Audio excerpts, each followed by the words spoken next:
Hey everybody, I'm Katie, I'm Becky, and this is Live, Laugh, Lorcana. the first episode of our podcast. How are you doing today, Becky? Are you excited to be here? I am. You know what actually happened to me today? What happened? So I ate a nectarine. Well, I tried to eat a nectarine and I bit into it and the inside was rotted.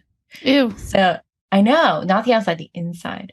And so I've been feeling kind of funny, and I don't know if it's because I ate rotten flesh of fruit or if it's because I'm nervous because I ate rotten flesh of fruit. Well, I also feel funny and I did not eat rotten flesh of fruit, so it might be the nerves thing. Is it the podcast that's making us feel this way? I think so. Oh, we're so good at this already. We're pros. So why don't we introduce ourselves? Sounds like a good idea. Becky, you start. My name is Becky. Katie is my sister. We are 18 months apart, but 0 months apart in our hearts. Oh, Because we have always been best friends. And you know what we really enjoy? Disney. We like Disney. We've gone there many times together, the parks. We like the movies. We like the music. And also, we like fun and games. that's true. We do. We really are from a Disney family. I mean, I think our social media presence right now is photos from us in Disney World, though they're probably 10 years old at this point. Almost definitely at least 10. Yeah. Honestly, Katie, probably like 13. Yes. And you know what? We still look the same. We look the same. I have bangs, but haven't aged a day. It's just the bangs that are different. What's your skin? Drop your skincare, girl. Oh my gosh. So, Katie, I do know that you have kind of a background in games, just like a little bit. Just a little bit, truly, in the grand scheme of things, because I didn't play trading cards at all until I was, 32 years old. And now you are how many years old? 33 years old, I think. Ugh. See, I already said we were 18 months apart, so now everybody knows I'm old too. I'm sorry. I really sold you out there. I was hoping to keep a fresh-faced image for a while, but whatever. Keep going. No one would believe it. But yeah, I didn't play trading card games for most of my life, despite my husband's numerous attempts. Like, he's been trying to get me into Magic at pretty much everything. Our entire relationship. And then finally last year, he qualified for U.S. Nationals for Flesh and Blood. And I went with him to Nationals because I wanted a vacation. And while I was there, I went to the convention. There was all this community and excitement and cosplayers, and it made me want to learn the game. I committed to learning Flesh and Blood. Yeah, you did. I didn't see you for a long time. That's really true. I was playing probably 3 days a week at least. I was spending most of my time watching and listening to Flesh and Blood content. I was thinking about it constantly. We were planning trips around going to conventions to play Flesh and Blood. I went deep. You did go deep. Yeah. And I played that. I actually even qualified for US Nationals this year. And actually I'm going to Las Vegas for that in a few weeks here. But I haven't played Flesh and Blood for some time. There was some stuff that went down at a competitive Flesh and Blood event that made me want to take a break from the game. I just needed a break. I needed to step back. I didn't play the game for about a month. And when I started thinking about going back into the game, I wanted to go back in casually. I didn't want to go back as a real competitive player. But the nature of Flesh and Blood is that everyone takes it very seriously. It's such a steep learning curve. It's a very low variance game. People take it very competitively.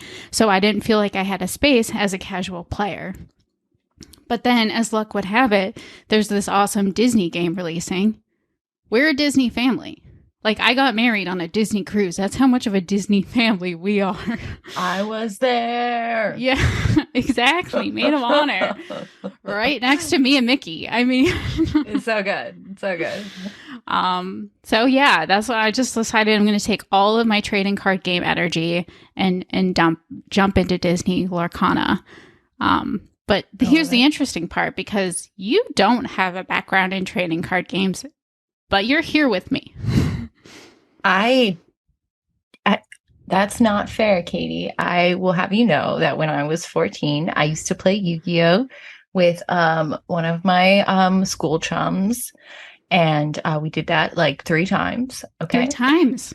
I know. And then I believe when I was in college, somebody, you and your now husband, dragged me to a Pokemon TCG tournament in which I lost every game that I played. So there. That's true. So I don't have any sort of background doing this. And also, can I be totally honest with you, Katie? Yeah. We're doing a podcast right now. I've literally never listened to a podcast before. Stop it. How is that Never. possible? Especially because you had a podcast. Okay, I'm a little offended. I mean, take what you... Okay, so Katie and her husband had a Flesh and Blood podcast briefly, and I listened to it at the beginning, but I don't understand any of it. It was beyond me being able to comprehend, so I just would keep it on in the background and speed up the talking speed. You sped up the talking speed.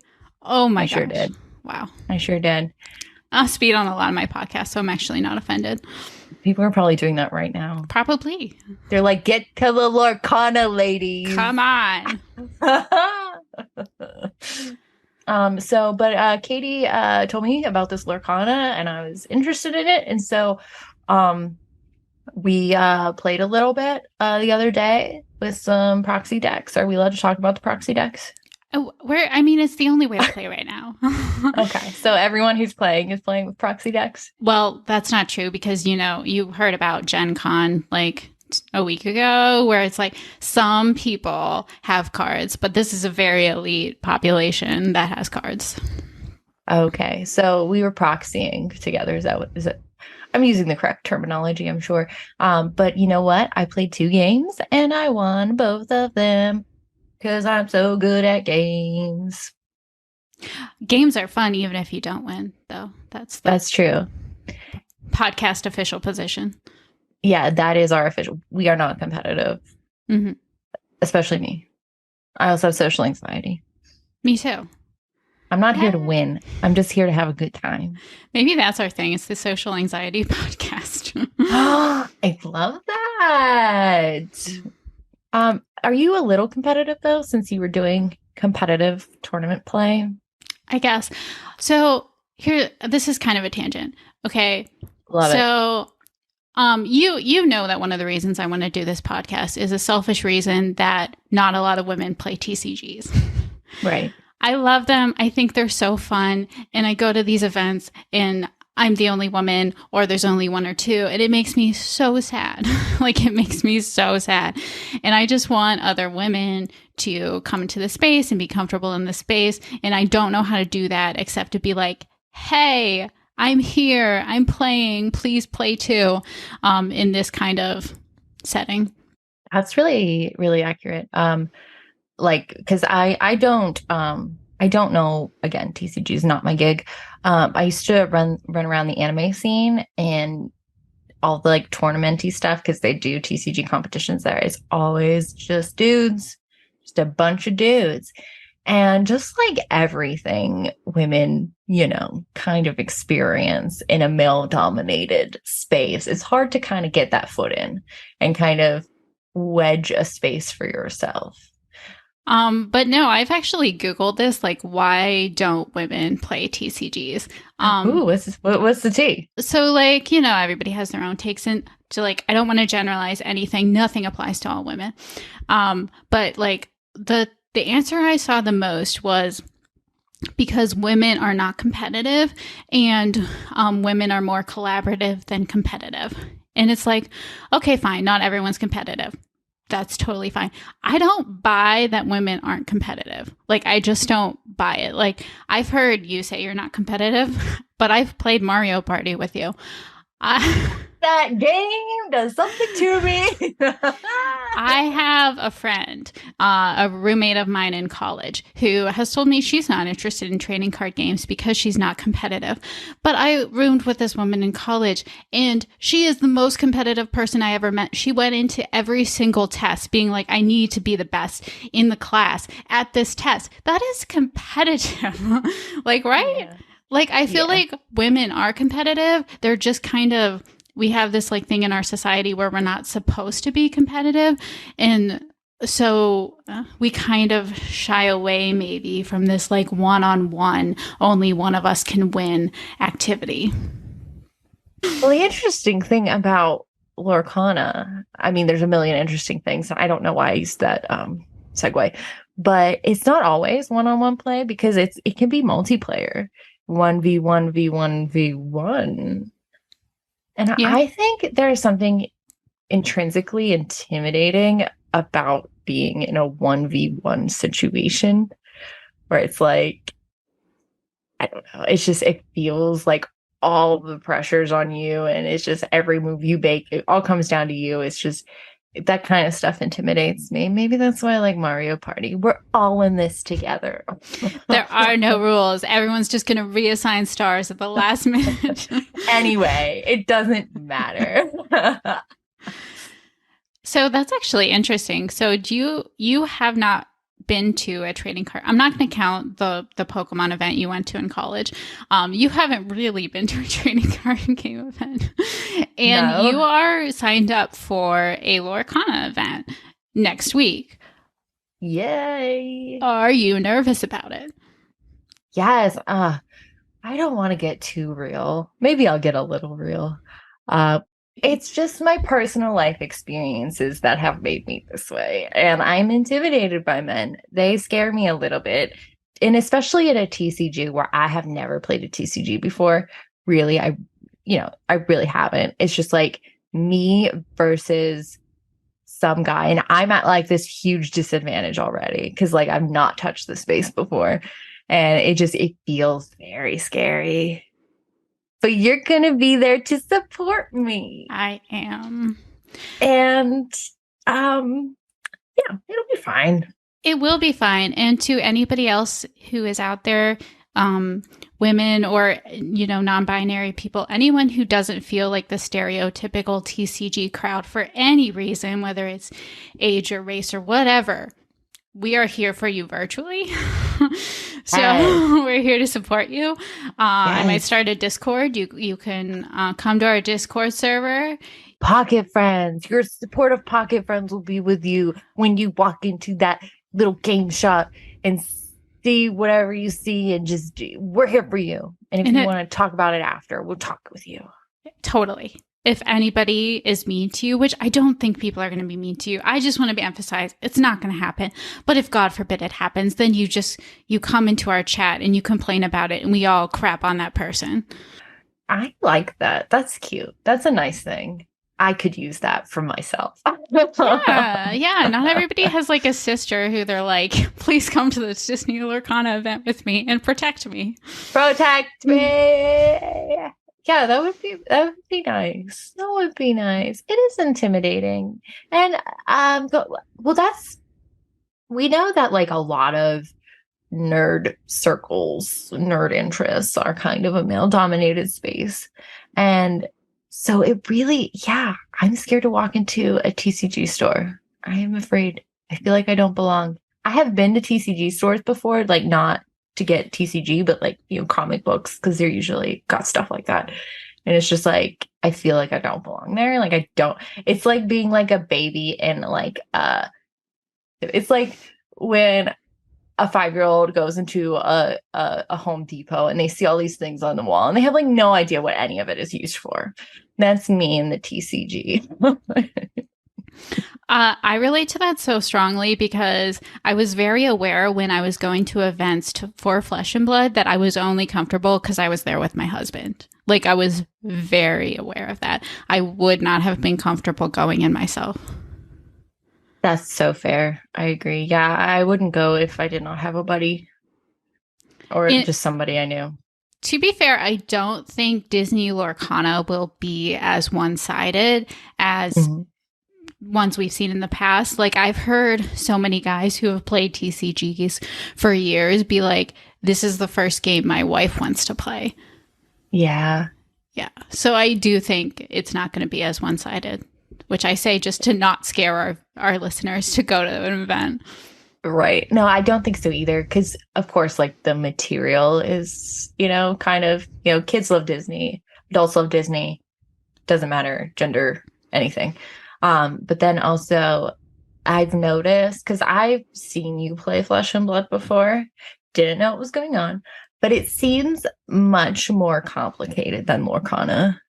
I feel like the entry into Lorcana, because I learned it in a game, and a game like really only lasts like 15 minutes.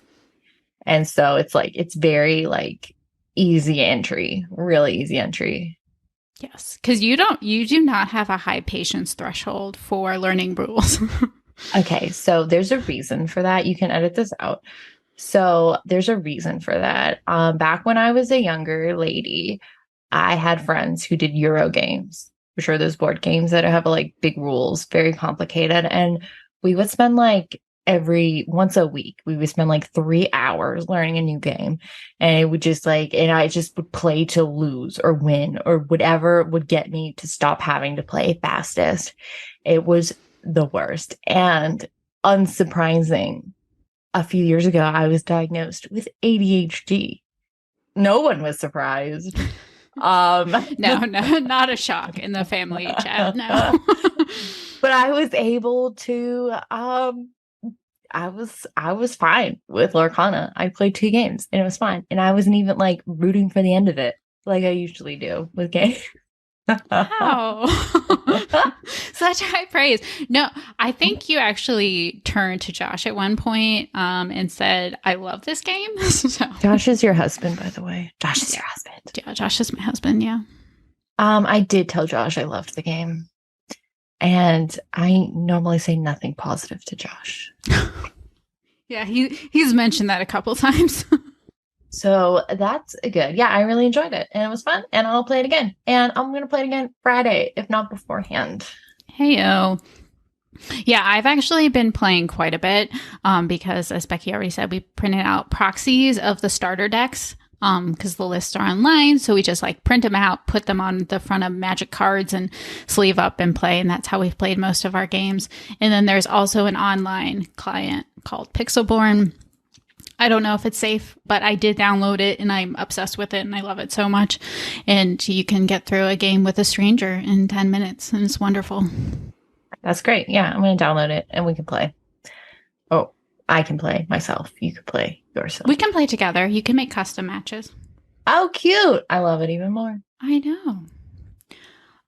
So we're I made an outline and I don't even know where we are on the outline. I don't think we're following it. No, we're not. We're vibing. We are riffing. We are kikiing. Go ahead, Katie. That's actually good. What can you expect from our podcast?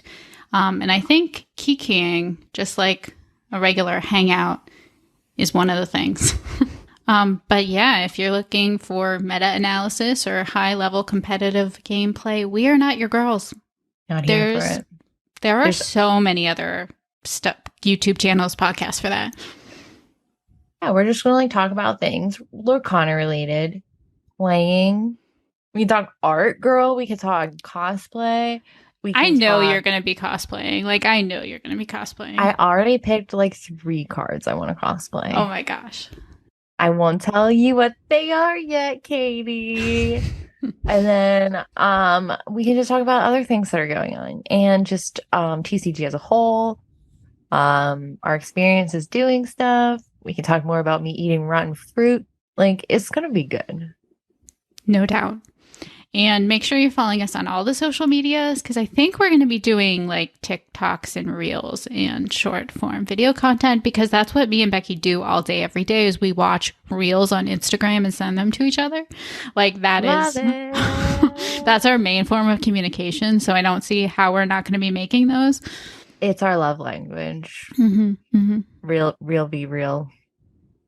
Yeah. Oh, I did have some questions to ask. Okay. Just for fun. Like, what is your favorite Disney movie?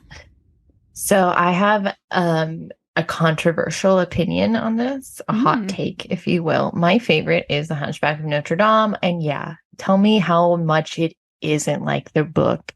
Tell me how much it isn't indicative of, 15th, 16th, 17th, what century? I don't know, France, whatever. The storytelling is beautiful. The art is beautiful. The songs are beautiful. It is so emotional and fabulous, and I love it. I am not going to call that a controversial take. That is a great pick. Victor Hugo, that's the author of the original. I don't. It doesn't follow that book at all. Have you read the original? I've read enough. You're like, this is not the same. No one has sang Out There yet. No, and they're really mean to Quasimodo. Like, they throw poo-poo on him. Oh, Game of Thrones situation. It's a Game of Thrones situation. So what's your favorite Disney movie, Katie? Okay. Obviously, it is Mulan is my favorite. The live action one? Just kidding. Nobody's favorite is the live action. I haven't seen it. It was a joke, Katie. The rest of you got my joke. I'm sure they did. But the animated classic is just like an overall fantastic movie. It's funny. It has good music. And then it's like the story of like a woman who feels like she has no value because she's measuring herself to these societal standards of women. And then she goes on and saves her freaking country. So. Oh my gosh. Can we have a podcast where we analyze the feminism in Disney films? Yes. Maybe that's a special corner of this podcast. I live for that. It'd be fun. Yeah. Okay, sorry. But we have to give an honorary mention to Frozen for sister. Because we are sisters. When we were coming up with a name for this podcast, I'm like reading through all the lyrics of all the Frozen, and I'm like, what could we do? But we ended up choosing something with middle-aged white lady vibes, which I unfortunately realized is that we are middle-aged white women. And that did not feel good, that realization. Let me tell you. Yes, we are. So anyway, what's your favorite card that you've played with so far? Or cards, if you need to talk in bigger terms. My favorite card that I've played with has, and this is like the most basic answer because it's probably most people's favorite card, is the Steel Tinkerbell, like giant fairy that does damage to everybody when she enters the field. But then just from like a card perspective, I'm like obsessed with the baby Tamatoa from Moana. That's like the drab, like literally it's like drab little crab, which is like a lyric from Tamatoa's song. Like I'm obsessed with that card and I need to find a way to play it. I need it in my deck. I need to play it. What about you? Do you have a favorite card? So I've only played Amber Amethyst cards, but I looked through all of them. And so I'm just going to go off when I was playing because I was doing this fabulous little maneuver where I would draw Rafiki and he has rush, so he doesn't have to like drive before he attacks. And I would just like attack with him and just like pow, pow, pow right in the kisser and sacrifice him because like we don't need him. He just comes in, boom, boom, gone. That was fun for me. But I really like a lot of the art. I was really enjoying the art of the cards, not the heart of the cards. This isn't Yu-Gi-Oh! The art of the cards with an A. And my God, some of them are so cute. Detective Mickey is the cutest little guy I've ever seen. I love him and his little watch and his big stupid hat. Adorable. Yeah, the art on the cards is so good. Especially the Dreamborn cards. I think Mickey's Dreamborn, that one, it's like what they would dream of doing. Like they're all so cute. I love it. But I'm very excited too because we have the proxies, of course, but they like don't look very good. You know what I mean? Can't wait to like hold the real cards and look at them. It's gonna be so good. And you haven't had this thrill recently, but the thrill of opening a pack, because I think the event you're going to, you'll get a pack in the starter deck, but they're also giving you 3 packs. And it's like gambling. Oh my gosh, it's like such a rush to open these and be like, oh, because they have these really special shiny enchanted cards. I think I might have sent you. Yes, very cool. I'm very excited. I actually love to gamble. I don't encourage it, but boy, as soon as I played that Rocket Game Corner in Pokemon Blue, I was hooked. Shing-ing-ing-ing-ing slot machines, baby. That's a deep cut. Deep cut. It's not a deep cut. It's just an old person cut. A millennial cut, if you will. Yeah. So yeah, I'm excited. I'm excited to open and peek. I do actually, you know what? Sorry, going off tangent. I actually, my husband loves these too. We're real suckers for all those little packs of like gotcha stuff where you don't know what's like a mystery little figure inside. We do like those. I do like surprises. You're going to love this. I'm excited. Me too. Yeah, that's probably our last update is that next weekend from when we're recording this podcast is the weekend that Lorcana comes out in local game stores. So lots of local game stores are doing events where you get a starter deck and you play a tournament with that starter deck. That's great. That's fun. I'm excited for that. And then, of course, they will be in your regular retail stores September 1st. But you should always support your local game store. Always. Just Google it. There's probably one near you. Yes. I don't think the Lorcana store locator is up yet, but I know, like, I messaged around all of our local game stores like a month ago and was like, did you apply for Lorcana Organized Play? I must have sent out like 10 DMs to different local game stores. And then, like last week, I was DMing them all and being like, hey, are you doing any like Lorcana pre-release events? Because I'm signed up for 2. I'm probably going to sign up for a 3rd one on Saturday because we have 3 relatively close to us within 40 minutes. If you would go out in an hour radius, we have 6. We have 6 different stores doing them. That's cool. That's really good to know. Local game stores. Yeah, look up your local game store. Do that ASAP. I don't know which one are we even going to? You'll tell me later. We're going to 4 Horsemen Comics and Games in Robinson Township. Robinson. Okay. Yeah, I can do that. So that's great. So we hope that you guys like all do that and meet some people, maybe play a couple games, learn, have fun. If you're an experienced TCG player, make sure you're very, I shouldn't even say that, everyone knows, but you're going to be kind and encouraging to the new players. That's why I'm going 3 days. It's not because I need 3 starter decks. I'll use them all because I have a lot of people I need to convert. I will give the other ones away. But like, I just want to be there in case there are people who are like really new to TCGs. I want to be there to encourage them. My gosh, should I do that too? Do you want to? You can, if your husband is ready to commit to a weekend of watching your children. What? I'm talking about my kids. You do not want your kids to be on the Is it too late? I can edit them out, but like, I want. Do you think it's important? I think you are to have kids. I was just asking for the pod. Is it beneficial for me to have kids?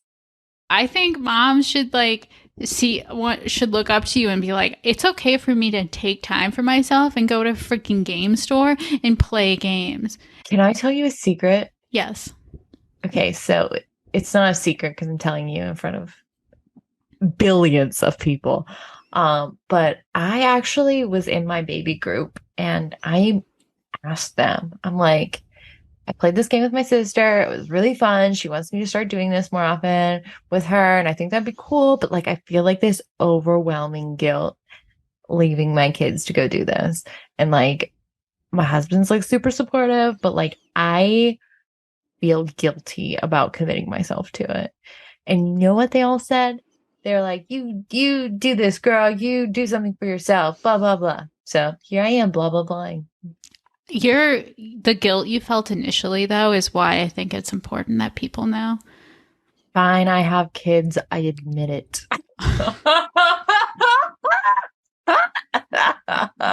It is now canon that Becky has 2 children. And then I have 2 children. I'm actually this is such a mom thing right now, but like I'm excited to show my kids the cards. Of course. I think they'll think they're really neat. Mm-hmm. So if I'm gonna give them my cast offs if there's any that like, eventually that I don't need. Yeah, like your commons. Once you have 4 Mickeys, you don't need more than 4. Yeah, and they'll like that. They'll like that. Well, I think this was a great first podcast. Anything else to say, Becky, before we sign off? Can I tangent? I know we need to wrap up. I'm tangenting. Do whatever you want with it. So our like whole lives, ever since we were small children, we've always been like creating together, like doing things together. Like we wrote movies, plays, dance routines, like songs all the time. That was like our thing. And we kind of always thought we would do something together as adults, like write children's books or like something together, And look at us. We're doing it. This is it. This is the thing. This is the thing that we're doing. So Katie told you twice now where to follow us on social media. So until then, I'm Becky. And I'm Katie. And live, laugh, lore.